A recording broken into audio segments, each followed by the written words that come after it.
Read very far into Emily Dickinson without noticing her abundant use of the dash. In fact, the dash for Dickinson is as important as any poetic element.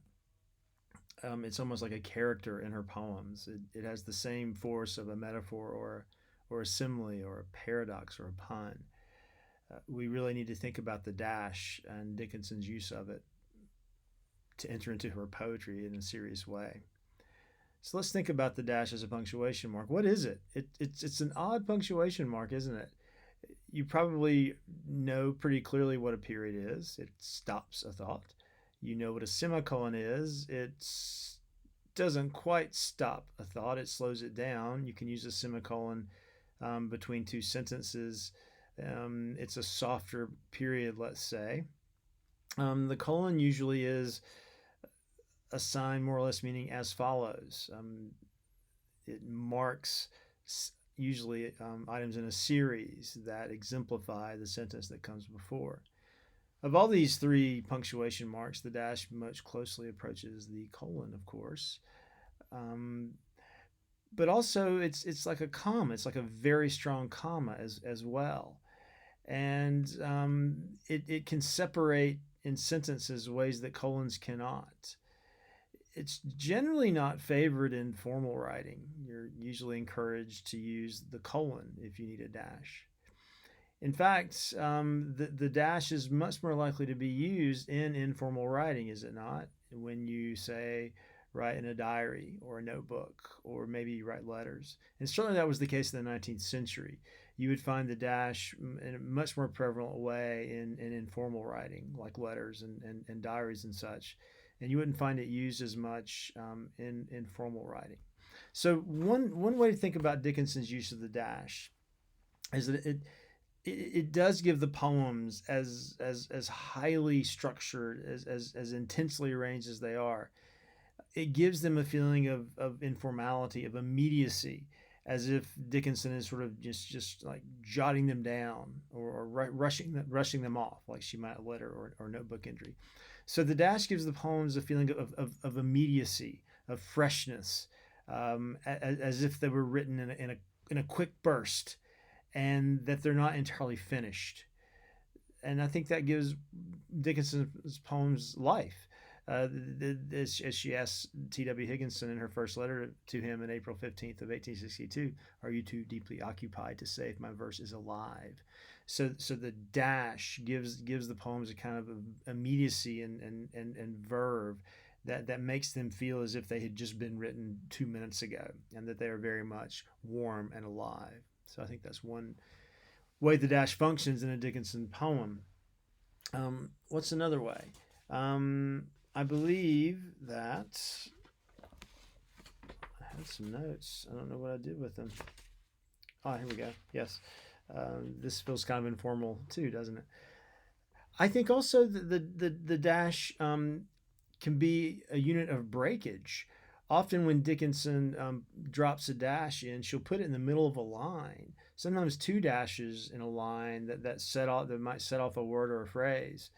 So, if I'm talking like now, as if dashes are being used in my speech, there's a choppy quality. There's a dissonance. There's a sense that I don't quite know what to write next.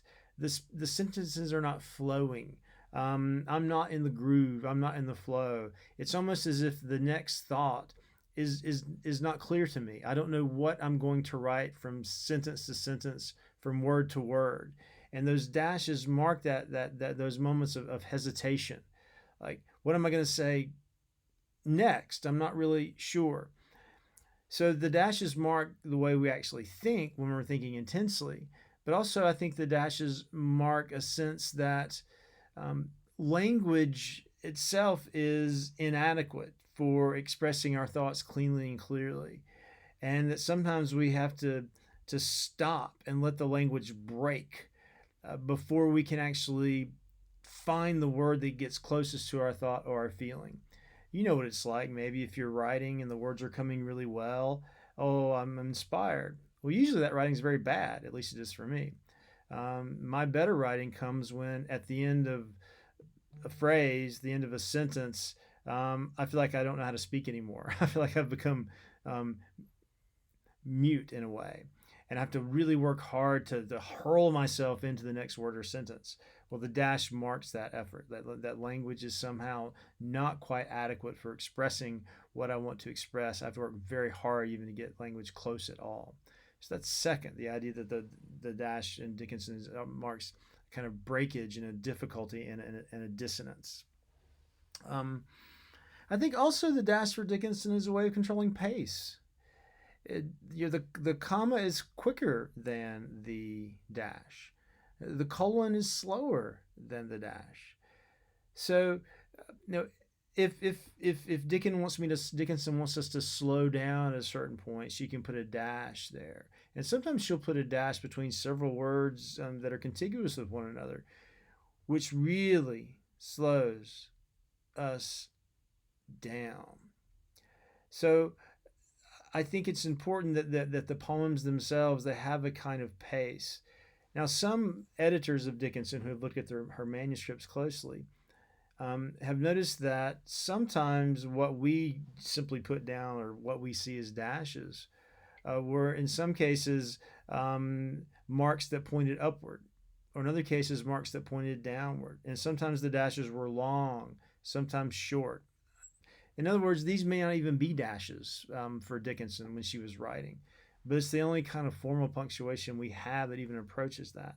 I bring that up only to say that it could well be that Dickinson's use of these marks were for pacing, or also for rhythm. I mean, maybe she would pronounce a certain part of the sentence upward or maybe go downward. But ultimately, the dash can slow us down. So finally, I think a fourth use of the dash, and there are many more ways to think about Dickinson's dashes. I think these words just come to my mind right now. Is that ultimately I think the dash becomes a way for Dickinson to open language up.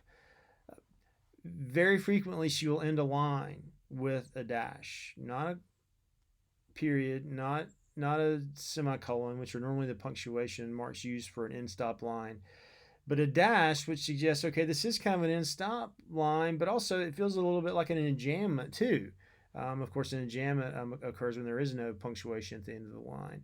So we're in an ambiguous position when it comes even to reading the verse. I mean, how much should we pause at the end of the line? How quickly should we get to the next line? So just in terms of the form of the poem, there's a deep ambiguity.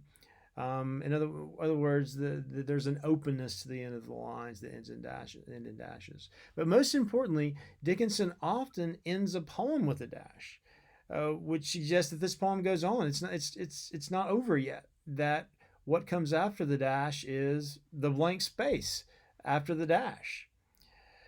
Dickinson most famously ends, I felt a funeral in my brain with a dash. I hit a world at every plunge and finished knowing then.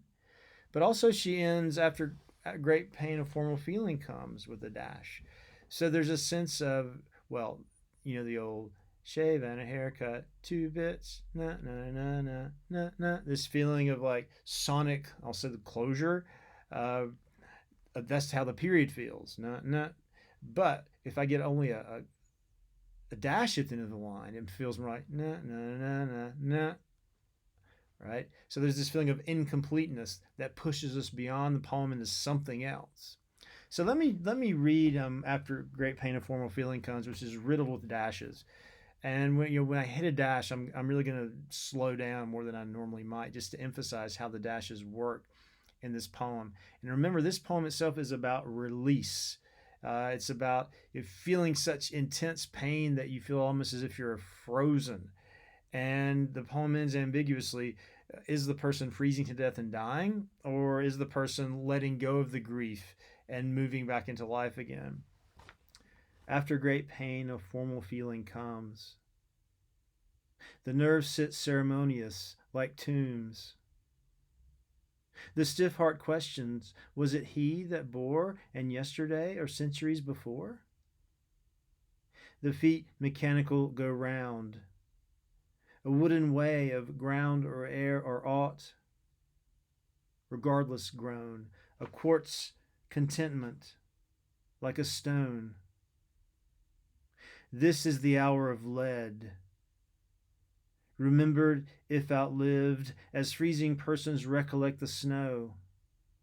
First chill, then stupor, then the letting go.